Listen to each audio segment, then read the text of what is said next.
This is Coffee, Country, and Cody. Hey, good morning.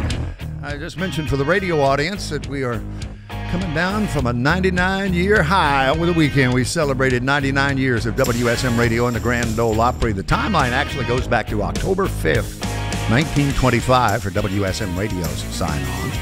And then on November 28th that same year, just a few weeks later, the solemn old judge, he was a newspaper man from Chicago, then brought in here to run this new thing, this new technology called WSM Radio in Nashville. We Shield Millions, owned by the National Life and Accident Insurance Company.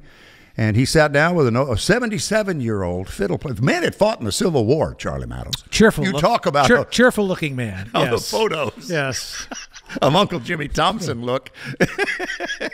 you fight a war and see how you look. All right, I'll give you that one. And they sat down and he told stories, and apparently the more liquor you gave him, the better he played, and the stories got better too. That's not always the case. He had lots of them. Yeah, okay. It became his demise in the years that followed here at the Grand Ole Opry, but that's where it all started, is old-time tunes, I think, is how the solemn old judge referred to it. And then that became the barn dance, and in transition from network programming back to Nashville one particular Saturday night, no particular reason, the phrase, and I'm paraphrasing here, we go from Grand Opera to the Grand Ole Opry and lightning in a jar. And that was in 1927. And we celebrated 99 years over the weekend. And you celebrated like Uncle Jimmy Thompson would have celebrated, in a dunk tank. Yes, without any beverage to accompany me in the dunk tank. Yeah. Got dunked 5 times over the weekend. It has a list of the names of I know who got me, yes. Only Child Nation president right there. That's right. Got the names of the people who That's dunked right. him. I know who did this to me. Wreak havoc and revenge as he sees necessary in the days ahead. All right, so Jelly Roll's got a bar. We learned that over the weekend. Luke Combs has got a star. Yes, in the Music City Walk of Fame. And Jimmy Buffett is going into the Rock and Roll Hall of Fame this weekend in a special category in recognition of him. We'll share that and lots more. Kelly Sutton's on vacation this week. And one of our favorite singer-songwriters, Drew Holcomb, and the Neighbors coming to visit us. They're playing the Opry next week. Is it just Drew or are all the neighbors coming too? We have never gotten all the neighbors. I noticed that. Yes. Yeah. So how about his wife, Ellie? Is she they coming? sleep in. We'd prefer her. Yes. But no. No. Doggone it. I hope he's listening. More Coffee, Country, and Cody is on WSM.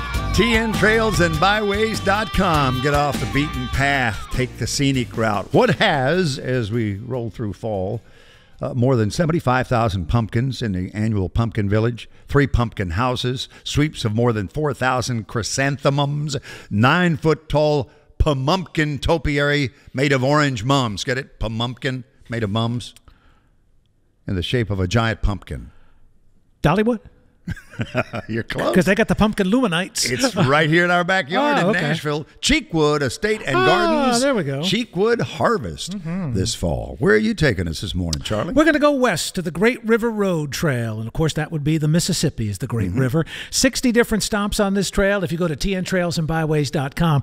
What I love about it, too, is if you're looking for a day trip, a weekend getaway, or maybe you're going to come hang with us for a couple of weeks here in the great state of Tennessee, you can find tons of stuff to do. So just a really brief look at this trail.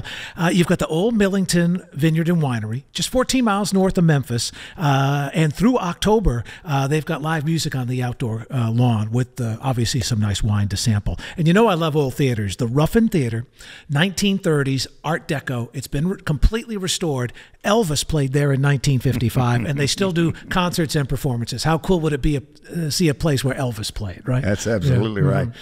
And there are 16 trail names. When you go to tntrailsandbyways.com, you'll see them. And again, Charlie just took us to the Great River Road Trail.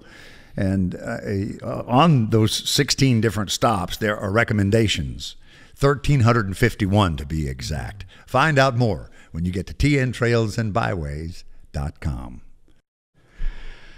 All right, we welcome Drew Holcomb and Never the Neighbors when you're live on Coffee Country. Yeah, Is there a story behind why they don't travel with you to Coffee Country and Cody? You know, they like to, they're not morning people like me. You know. Welcome. It's good to have you. Good to be here. And Thanks for having me first back. time in the new place. Yeah, it looks good. Roy Acuff's home here. Came here in 1984 until his passing in 1992. This was his residence on the Opry Plaza. And you, like so many others, looked out across the plaza and go, oh, so that's the entrance to the Opry. Yeah, I only know the backstage entrance. So I'm like, oh, this is what the people see. And we celebrated 99 years, big birthday celebration all weekend long this past weekend as we count down to 100 next year. And lots of things have been announced publicly, social media, press releases, that sort of thing. But you and Charlie Mattos were commiserating over, you have both, and I have too, I didn't do it this year, I've done dunk tank duty. Yes, I did it one time for my kids' school, fall fest. It was supposed to be like 80 degrees and it ended up being like 65. And so it was a very chilly experience. All the dads had to take turns, getting dunked, and I got a couple kids that knocked me out, so yeah, it was good. Well, it was 83 yesterday, but so it felt good. But it was hose water, so it's still cold no matter what at some point, right? But or as your wife would say, water from a hose pipe. Hose pipe. Hose pipe. Yeah, that one confused me. See, Drew gets that. He's from Memphis, absolutely, man. He knows what a hose pipe That's right. is. It's a hose pipe. Yeah. And then that led to a story, an annual summertime video revisit. The collapse of the rope swing has become Collapse of the rope swing. Yeah, it's become an annual pilgrimage on your sounds social like a name media. of an album, by the way. Well, yeah. There's a songwriter y'all probably know, Dave Barnes. He's He's been on the show. Dave has this wonderful little property down in Williamson County, and he had a 4th of July party maybe a decade ago, and he's got this rope swing that starts on a hill, and then you go over a creek and then over a road, and by the time you're over the road, you're about 10, 12 feet above the thing. I had done this thing multiple times that day, but at the end of the day, I thought, have I done it with a Roman candle yet? And I had not. And so I said, let's go. Well, unrelated to the Roman candle, the rope swing had enough that day, and as soon as I launched, it snapped at the top of the tree, and I have a Roman candle going off, and I crashed down into the creek, and the Roman candle's going off. I about broke my leg. But in honor of that, somebody was posting a video, and you can hear my wife screaming, oh, no! And some other colorful language by the guy with the camera. But I repost it every July 4th, and it's almost always my most watched video annually. People love to watch me suffer. I watch it over and over because I just can't believe it. It's like a human NASCAR wreck. It is. It's bad. It's bad. A new album, Strangers No More, Volume 2 is available now. Right. And you're playing the Grand Ole Opry on Tuesday the 22nd. And A Neighborly Christmas, Drew Holcomb and the Neighbors, Drew and Ellie, Schermerhorn Symphony Center on December 17th this year for the Christmas show. Yep. Annual tradition. Didn't you just recently pass the 20-year mark as a band? We did, in the music business? Yeah. I mean, I made my first solo record came out in 2005, and so, but I put out an EP in 2004 that you can't find anywhere because I've scrubbed it from the internet. Mike Snyder famously says at the Opry, he goes, people, you can't get these in the stores, and I can't either. Yes. So 20 years in, making music. The band technically formed in 2006, but Nathan, my guitar player, started playing with me in 2004. And so we say it's 20 years, of sort of the beginning of the Neighbors. But our first proper Neighbors record, came out in 2006. So who are the Neighbors presently? So Nathan Duggar plays guitar, pedal steel, and all sorts of. He's sort of the musical band director. Rich Brinsfield plays the bass. Will Sales is on drums, and Ian Miller on keys. And so Ian's the newest member of the band. He's been with us for 6 years. So, and the origins of the band. At the University of Tennessee when you were there? No, we were actually, it was actually back, I had moved, so I went to Tennessee, moved back to Memphis, started working at a studio there, made my first EP and a record, and then started playing with Nathan in Memphis. He was a senior in high school. Then he came to Belmont, like a lot of, great young 17-year-old musicians do. And he met Rich and a few others, and at the time, we were in East Nashville. They were all in East Nashville at the time, too. And I said, this is becoming more than a solo project. I think we're a band. We need a band name. And so naming a band is one of the hardest things in the world. There's only like 3 good ones ever, like the Mavericks, the Heartbreakers. Yeah, I was going to say Heartbreakers were already taken, right? So you know, the War and Treaty famously tell the story. They had like 5 names before they ever settled on something as memorable as the War and Treaty. That's a good band name too. The War and Treaty is a good one. But anyway, so we were all living in the same neighborhood. So I said, well, we are neighbors. So maybe we were just the neighbors. And I've mentioned this to you in the past, but when you go to a Wikipedia page, especially for a band that now has been around 20 years, right? There's band members and then there's former band members. Yes. And sometimes former band members are 5 times larger than the current band members. And I think it's a credit to you and the guys that the only former member is your wife, because she wrote a lot of songs about... That wasn't supposed to happen. We're going to edit that out later on. But go ahead, pick that up. Yeah, she was supposed to be writing songs for the band, and she kept writing songs about Jesus. And we're like, well, you got to go start your own band.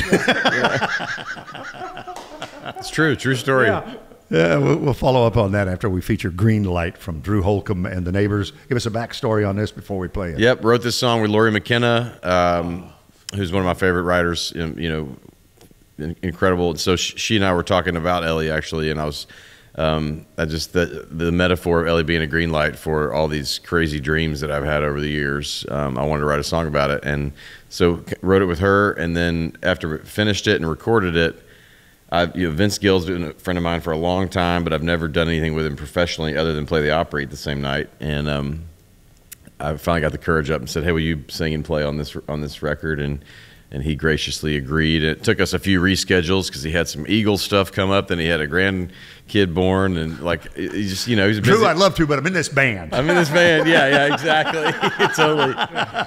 So, but he's got a lot going on. You know? Drew Holcomb. That's music from Strangers No More, Volume 2, available now. Wherever you get your music, it's there. And he's here at the Opry, Tuesday, October 21st. A Neighborly Christmas is coming to Skummerhorn. That's in December 17th, he and his wife, Ellie. And Bill was running down some of the tour dates. Obviously, most of the shows you guys do are headlining dates. But take me back a year. What was the Darius Rucker experience like for you guys? It was great. I mean, it was... it was new. It was new for us because, like you said, most of what we do is headlining, theaters and clubs and doing our own thing. And it's been a minute since we've been on a full-fledged tour as an opener. And my favorite thing about Darius and his crew is they're just incredibly hospitable. I mean, a lot of times touring with other artists, you can feel like there's a territorial sort of like, hey, you're the opener, stay in your lane. And they were just so great. They, one time I had my family coming out on the road. They knew that, and we came into the venue, and they'd given us the big dressing room, so we had room for our family that day, and just really fun. His fans were great. It's an outside summer thing, so we had to sort of realize pretty quickly that songs like that one, we saved those for another day. Right. Those people wanted to party, so we're like, all right, let's find your people, family, dance with everybody, cover Tom Petty song, like just get out, give them a show. But we had a great time and played some really beautiful places, and it was a 10 out of 10 experience. Played a lot of golf too. Did play a lot of golf. Darius likes to play golf. I like to play golf. So. Who's the better golfer, Vince or Darius? About the same. I would say that they're both pretty good. I think Vince is probably a click better. Darius is a little younger, so Vince, I think at one point was a scratch. I mean, he's like a really good golfer, And the funny thing about Vince though is he's like if par or bogey's not in question, he'll just meet you at the next tee. He's just like, yeah, you won the hole. Let's go. I read of you a review. I don't know how many reviews you read about yourself, but this one in particular was a while back. It was Americana Highways wrote, Drew's twangy, accentuated voice, it's cool on firm ground. He's not totally J.J. Cale or Lyle Lovett, but he's somewhere in between. I try not to read too much of that, but it sounds great right there. If I could read all the good stuff in your voice, I would, More coffee, country, and Cody is on WSM. I have been looking forward to this since he told me he had new music coming out and he would be in touch when the finished product was ready to go. All over the world this morning with Joe Rucker and the Duet Sessions, taking a walk with friends. And let me show you. So I'll start. Artist letter to a disc jockey. Oh, got it upside down. This was actually he wrote to both of us, but this is yours. That's mine. When yes. I saw it laying back there earlier, I thought I've got to show that because this used to be the way it was done. Well, right, you know, and you know, I guess I came up with knowing a lot of these older artists, and so I've been trained well, you know. Well, but I'm surprised I remember how to write. You know, everybody types these days. Well, I think it was required by the label of the artist to do that sort of stuff and call those program directors and music directors around the country and sit there at the typewriter or handwrite a very personal note. It does provide a personal touch, and you know, well, I mean, you guys, I've known you guys for a while, and I consider you my musical bud. So I wasn't just gonna say, hey, here's my CD, play it. You know, I'm gonna take the time to thank you and write to you a little bit. You were born in Texas, but moved to Florida outside Orlando when you were young, right? Right. My dad, who happens to be here with us, he was working for Boeing at the time, and so we were from Florida, but I ended up being born in Texas because he had a contract out there. So I'm what I call a technical Texan. I was born in Baytown, but they all claim me down there, and of course I do a lot of music down there now, especially since being signed to Heart of Texas Records. So I love the state of Texas. I love we're going back a couple of times this coming year. Man, the people down there, they love country music, as you well know. But you knew me before I knew you because I spent 3 years in the 80s, in the mid-80s. I used to bug the tar out of this guy. He probably doesn't remember, but I would call him requesting Eddie Raven and John Conley probably 5 times a week, you know. And I'm sure he said, you know, I gotta put a block on this number. You know what? There's something you said, John Conley, and I know Eddie Raven is on this album as one of your duet partners. John's Old School came out during that period of time. I vividly remember Don Schlitz song. Yeah, that I was so knocked out by that song. But so you were living in Geneva. How old would you have been in like 85, 86, 87? I would have been about 8 or 9 years old, I guess. Okay. Well, you had good taste. And I was at WHOO. Yeah. Who? By the way, that's a great song idea. You knew me before I knew you. Well, I'll have it written by the time I get home. Thank you. Yes, and we'll get no credit whatsoever. I'll slip Bill's name on it. I'll give him a couple cents on it. I'm thinking if we dig into songs that they have not pitched yet, that both Don Schlitz and Bill Anderson have already written that song. It's funny. It reminds me of a story. Bill White and I wrote a song. This has been about 8 or 9 years ago, and we had this idea for this great song, you know, and we sat in the BMI writer room and wrote, and we got on the ride home, we almost simultaneously, we both got this thing in our head, you know, it seems like I've heard this somewhere before.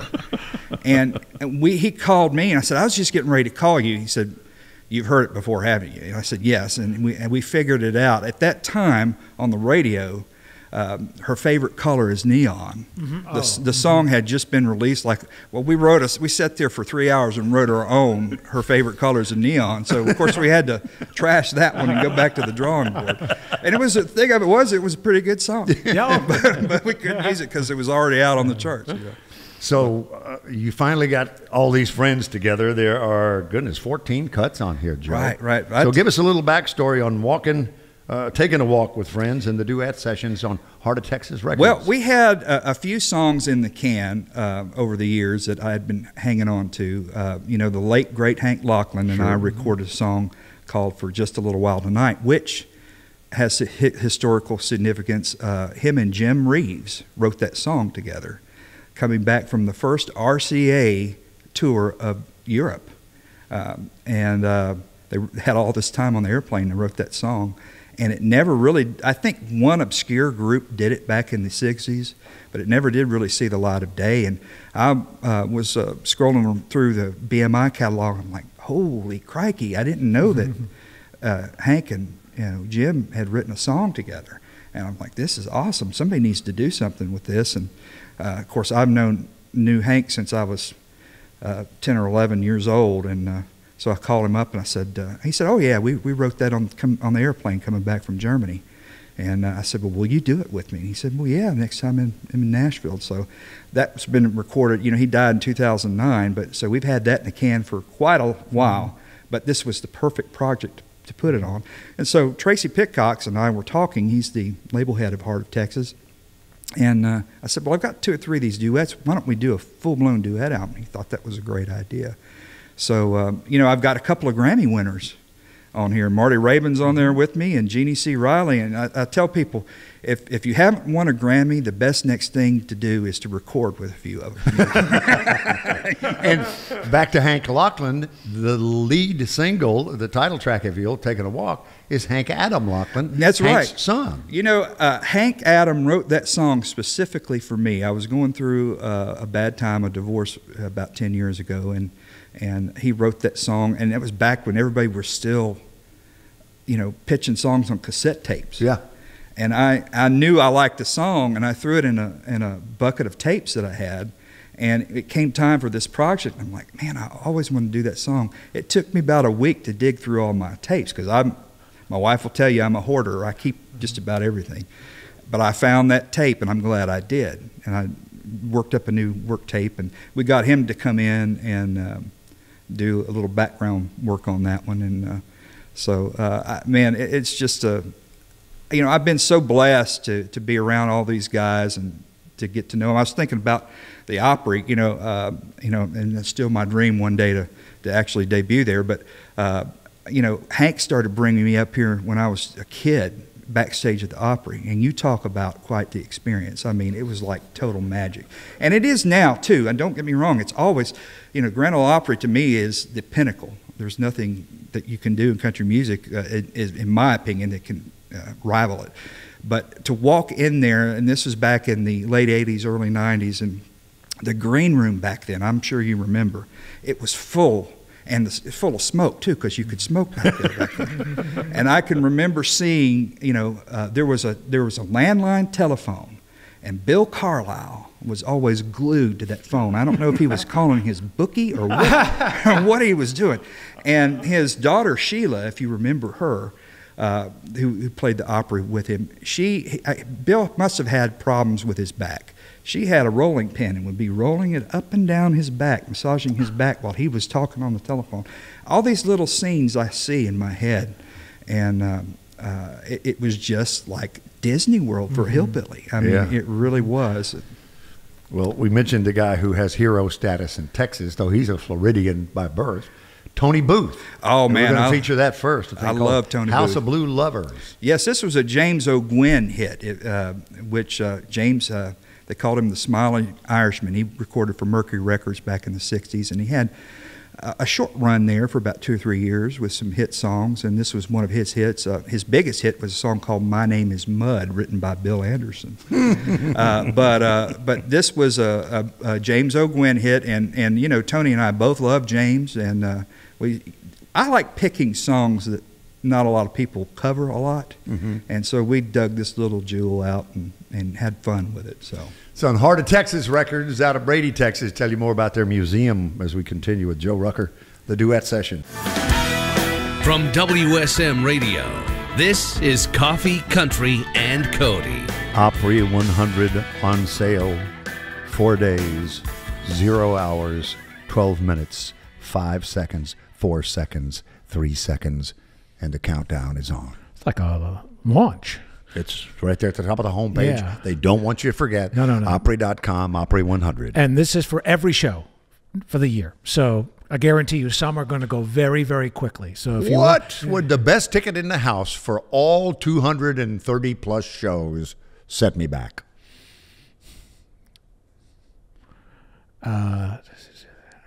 You're the math guy. I know. I'm going to have to use my calculator That's all right. for this. So, run your line up tonight, and then you can do the math on that while I do entertainment. Well, there is nobody there tonight. Tomorrow night.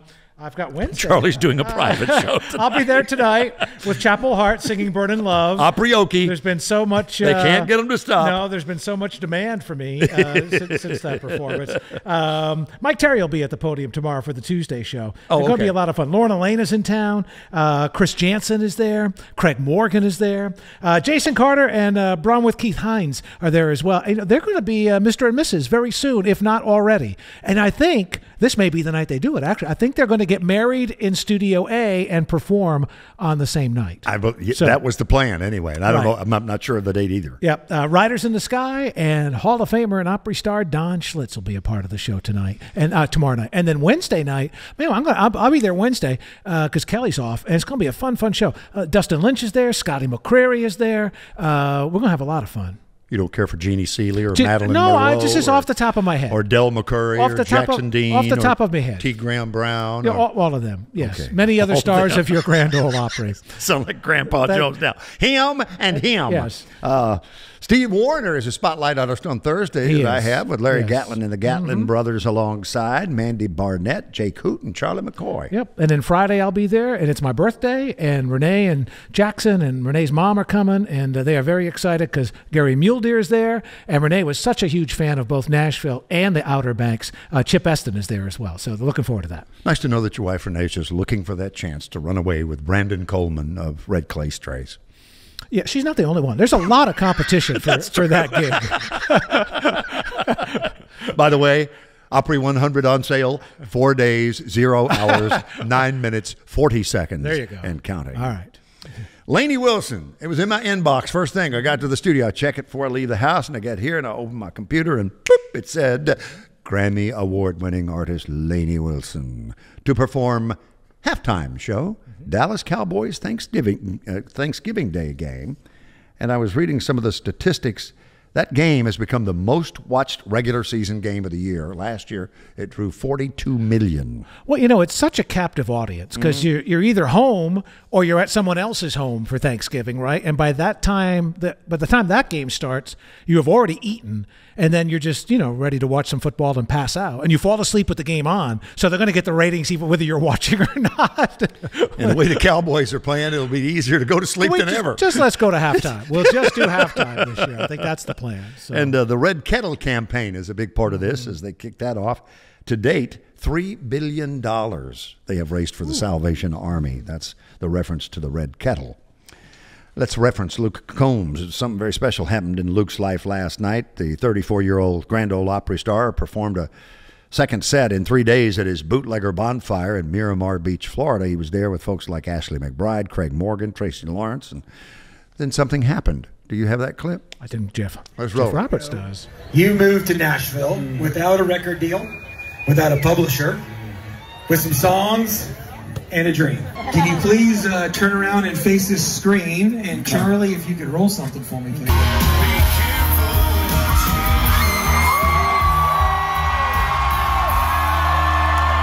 never get to surprise you. Congratulations, Luke Combs. 10 years in, you are now on the Music City Walk of Fame. I just want to thank my whole team, my wife, my kids, Kathy, everybody that's here, man. You know who you are. I don't have to even say it. And thank you guys, man. Well, if I'm on your team, I want you to say my name. That was Cappy, his manager, by the way. Okay. He did manage to say Cappy's name. He's the one that broke the news. Luke Combs getting a star on the Walk of Fame. It happens October 30th. I get one. Colin Reed, big boss man here at Ryman Hospitality Properties, gets one. The Fairfield Four, and a posthumous induction by Mac McAnally for Jimmy Buffett. Oh, by the way, November, Category 10, Cat 10, opening Luke Combs, where the Wild Horse Saloon used to be. What else to tell them about, Charlie? We got time. Let me wrap up with the Jimmy Buffett story. There you go. That in addition to his star in the Walk of Fame, Jimmy Buffett, Rock and Roll Hall of Fame is recognizing him. This weekend, he'll be honored with the Musical Excellence Award. I love his smile, for those of you watching on Circle there. And there is always just something so special and infectious about him. MC5, Dionne Warwick, Norman Whitfield. Also, part of that Musical Excellence Award, the induction ceremony, Cleveland, Saturday the 19th. That's this Saturday, and it streams live on Disney Plus and ABC. Jimmy passed from skin cancer, age 76, just a few months back.